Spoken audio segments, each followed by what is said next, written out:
Ito yung mga pasalubong sa Baguio na dapat nyong bilhin kasi ang sarap nilang lahat. Ano to? Ang sarap po. Bukod dyan, ito talaga yung pinaka-the best. Ito marami akong binili nito eh. Marami din nagpasabay. Ano siya, 270 at tatawaran ko siya ng 250 dahil marami akong binili. Ito naman, meron naman ganito, 50 pesos ang isa.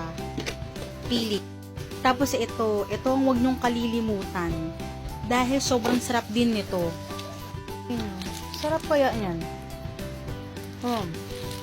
Nabos ko kayo isang balot nito eh. Sa 7 for 100, ito yung damihan nyo na. Kasi ito yung masarap. Talaga na. Malalasahan mo talaga yung pagka-strawberry. Tapos masarap din to. Yan. Pili tart. Damihan nyo na yan. Ito yung pinaka-tips. Yung dapat yung iwasan, yung ganito. Sobrang anghang tapos puro asukal. Kaya ito, medyo maanta. Yan ang mga dapat yung iwasan pagka bibili kayo ng mga pasalubong ng 7 for 100. Yung damihan nyo, ito, yung pili tart.